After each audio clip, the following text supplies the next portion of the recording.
Assalamualaikum warahmatullahi wabarakatuh. Halo warga kota, jumpa lagi dengan saya Fahrul di channel Kota Kita.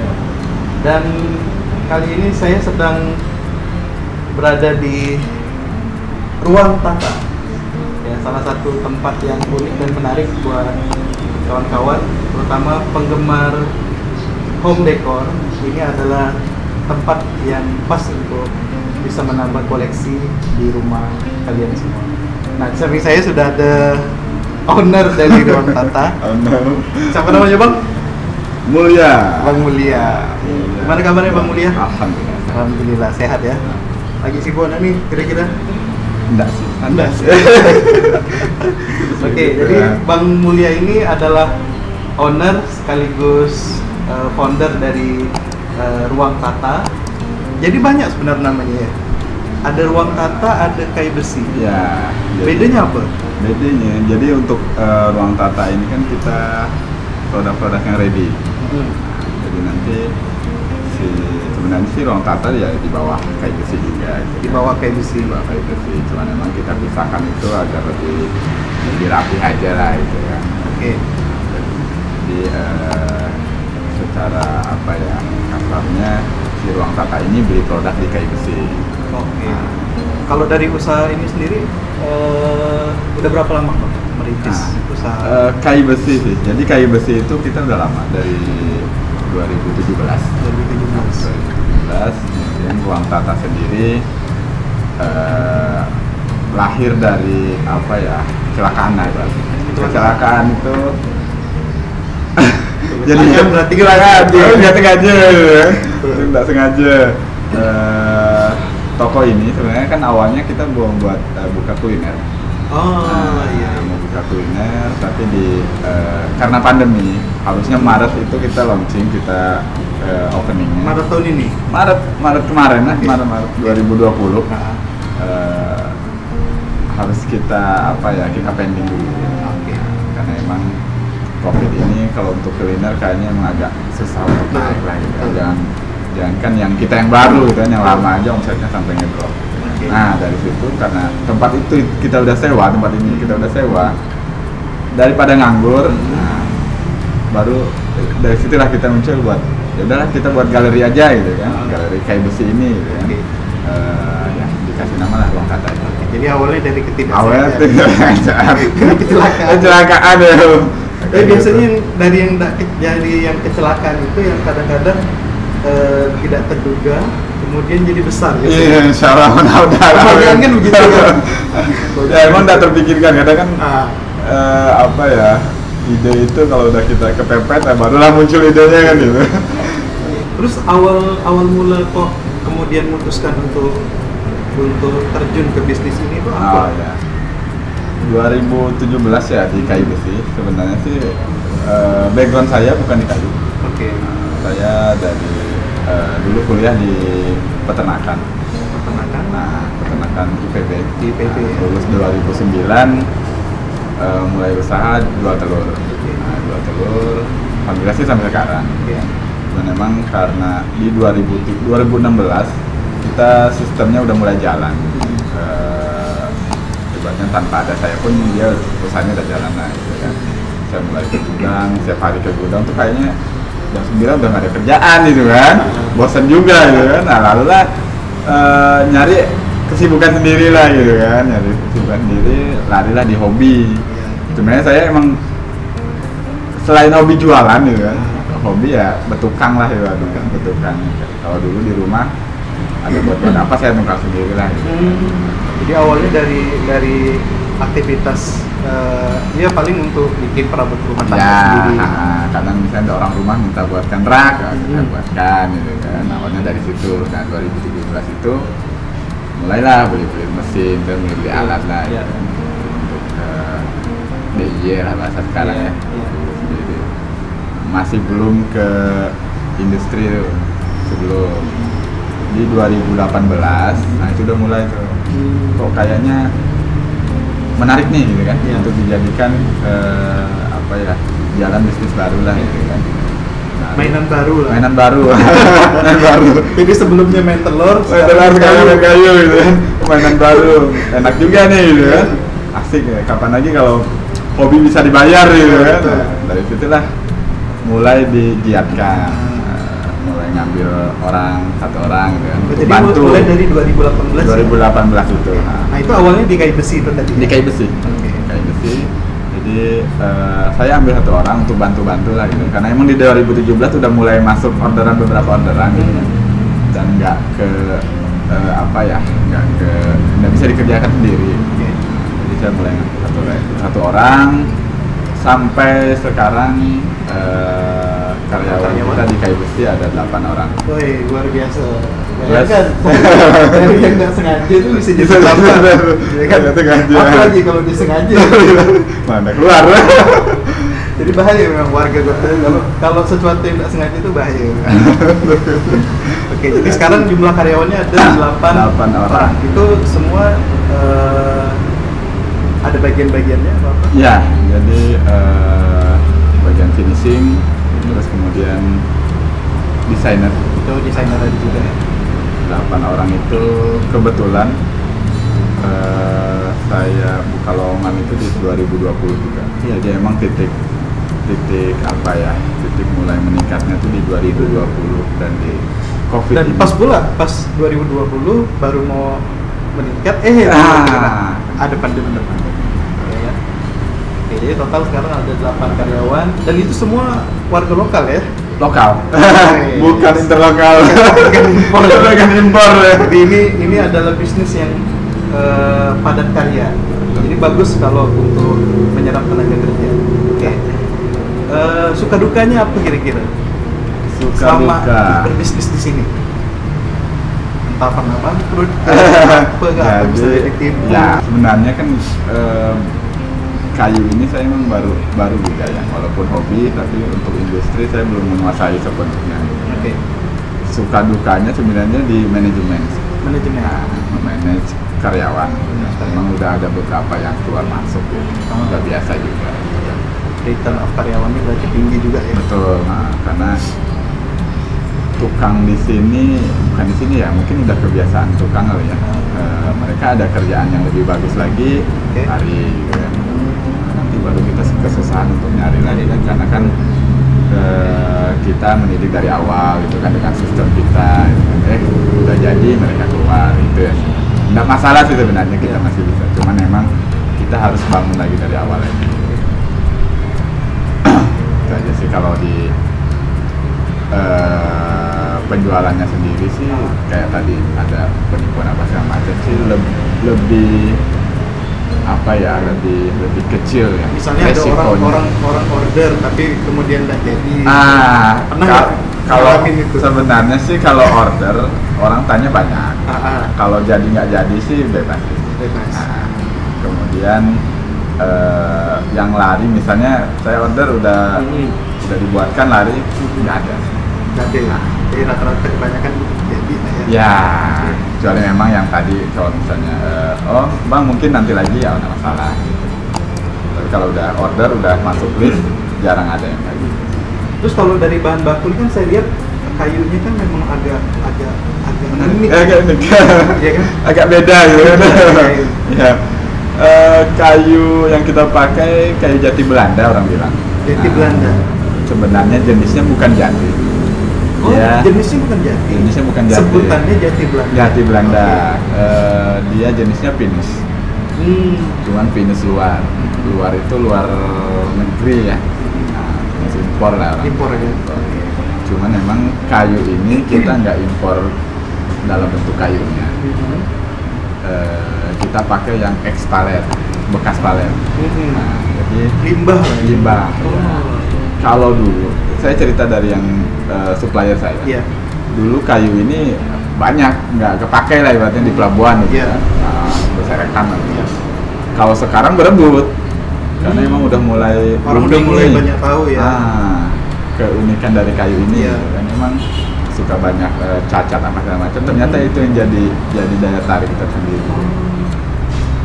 Kalau kelebihannya dari kayu-kayu yang lain? Serat seratnya lebih timbul, lebih timbul. bagus lah gitu kan untuk furniture itu estetikanya dapat gitu kan. Nah, kemudian kekeringannya. Oh. Emang kelemahan kayu lokal ini kadang di kekeringan.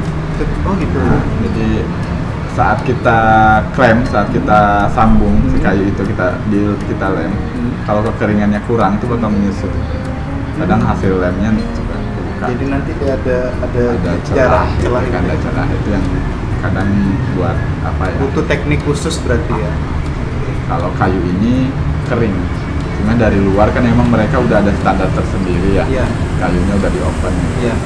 Dan ya itu kita suka gitu. Kalau kita pakai kayu lokal yang itu tadi kita harus, kadang orang kalau mebel-mebel di sini kan harus di angin-anginkan. Betul, jemur dulu kan biasa kan. Dulu biar kering. Ya. Nah ini yang udah kering. Oh ini, kalau kayu ini nggak perlu dijemur seperti itu. Perlu. Jadi dari perlakuan, dari sifat bahannya itu juga memang beda dari kebanyakan. Terus kemudian itu kelebihannya. Nah, dari situ kan memang pasti ada kekurangan juga. Betul. Kekurangannya karena jenis kayu ini bukan jenis kayu keras, jadi kayu yang apa ya? Yang lembut. Jadi perlakuannya juga harus lembut juga. Tak boleh keras. Lebih gampang pecah lagi gitu kan. Lebih dikeraskan. Ya, lembutnya. Oke, kalau dari produk apa yang bisa diproduksi di sini? Ya, kayu besi. Jadi produknya dari mulai yang kecil sekali sampai ke yang besar, misalnya kayak lemari seperti dipan. Ini ya, contohnya. Ya. Ini salah satu contohnya warga kota. Ini apa? Vas bunga ya? Vas bunga. Nah, ini juga produk dari kayu besi. Ya. Ini dari kayu yang sama juga. Ini kayu lokal. Kayu lokal. Oh. Oke, apa lagi Bang produknya Bang? Dari mulai yang terkecil sampai yang besar. Biasanya kalau yang besar-besar itu ya lemari, dipan apa segala macam lah. Produk-produk untuk rumahan. Ya. Yang paling furniture lah ya. Furniture. Kemudian yang paling booming di COVID inilah yang terutama ya. Tempat essential oil. Oh. Ya, essential oil. Jadi dia banyak sih macamnya gitu kan. Modelnya banyak. Itu yang lagi ngetren sekarang. Lagi hit. Dari bulan Maret kemarin, awal COVID itu sudah hampir 1.000 pieces. 1.000 pieces untuk jenis itu. Di luar yang meja apa namanya. Yang kemudian yang kedua, yang lebih banyak lagi di meja di office ini nih meningkat. Lebih banyak orang pesan model meja gitu. Meja kerja lah gitu. Kalau dari konsumen sendiri lebih banyak konsumen misalnya rumahan, personal atau yang mungkin dari perusahaan atau kebanyakan rumahan sih. Rumahan Ibu-ibu lah. Ibu-ibu. Pokoknya emak-emak. Pembekor. Oke. Customernya ibu-ibu. Kalau peluang bisnisnya sendiri gimana di Kalimantan Barat atau di Pontianak? Nah, ya sebenarnya model kayak gini, bisnis ini di Jawa sudah banyak. Sudah banyak. Dan furniture di luar Jati Belanda di awalnya emang udah ramai juga di sini kan. Boleh sebut nama lagi ya? Boleh sebut ya. IKEA, Tinggal saya gitu kan. Nanti jadi IKEA, Informa. Oh, udah main situ juga? Iya, mereka kan udah emang dari situ kan, dari furniture itu kan, home decor. Nah, dari situlah kita mulai main yang cuman apa ya, pasarnya yang kita beda. Kalau mereka pun mungkin menengah ke atas lah gitu kan. Kita coba main yang menengah ke bawah. Kalau dari harganya sendiri, rentangnya kira-kira lah, dari harga berapa sampai harga berapa? Yang paling murah, yang paling mahal? Ada juga ya. Kalau orang kan melihat mungkin ukuran ya. Iya jelas. Kalau ukuran lebih kecil ya lebih murah gitu ya. Kita range yang tinggi aja ya. Iya. Paling tinggi di Dipan ada yang 5 jutaan. Dipan ya. Kemarin saya lihat di Instagram itu. Jadi ini kayu besi juga ada Instagramnya. Itu saya sertakan di deskripsi di bawah. Apa nama Instagramnya? Kayu besi. Kayu besi ID. Kayak Bersih ID. Kemudian ada juga ruangtata.id. Instagramnya cek di deskripsi saya sertakan. Jadi yang kemarin saya lihat itu kan ada yang pesan untuk kamar kos ya. Oh iya. Ya kan? Jadi menarik tuh. Mulai dipannya, kemudian wardrobe-nya kan. Itu proyek besar tuh. Proyek besar. Kebetulan ada kos-kosan baru. Dia 8 ruangan. Nah, jadi yang pemilik kos-kosannya ini nggak di sini, di luar. Jadi saya sampai bilang gitu kan, dapat dari mana gitu kan? Betul. Dapat dari mana? Kok dapat? Kok tahu gitu ya? Ternyata dari Instagram. Betul. Dari Instagram. Dia udah lihat gitu ya, ternyata cocok. Jadi Belanda, mulailah dia. Saya minta buatkan dipan gitu ya. Cuman kan kalau kos-kosan kan udah pasti ada mejanya, ada lemarinya. Dia malas keluar lagi, maksudnya malas untuk ngubungin orang lagi. Jadi satu set aja gitu kan, dari mulai dipan, meja kursi, terus lemari, sampai ke tempat apa namanya, sendal. Dipesankan juga. Order juga. Lumayan 8 set. 8 kamar. Betul. Artinya Kayu Bersih juga mampu menerima orderan kalau misalnya warga kota ada yang mau bikin hotel, mau bikin kamar kos. Jadi kalau misalnya temanya seputar kayu, itu bisa pesan ke Kayu Bersih untuk furniture di dalamnya. Ya. Oke, jadi yang paling mahal produknya sampai dengan 5 juta dan bisa custom ya, tadi saya dengar. Betul. Jadi bisa custom menyesuaikan apa maunya dari warga kota sekalian. Oke, Bang Mulya, kalau misalnya ada di antara warga kota yang mau berbisnis ini, gimana sih tips bisnisnya ya? Bisnisnya harus suka dulu ya. Passion ya berarti. Ya karena kan suka bertukang lah ya, suka main kayu ya. Betul. Hobi, kemudian ini kan bagian dari craft ya, ibaratnya pengrajin. Kalau kita nggak suka di situ susah. Ya ibaratnya harus sehe ya. Kalau kerajinan nama kerajinan ya. Iya. Jadi harus sehe. Beda dengan kayak kita bisnis jualan lain lah ya. Kalau ini kita harus hobi dulu lah, harus suka dulu. Dari suka ya.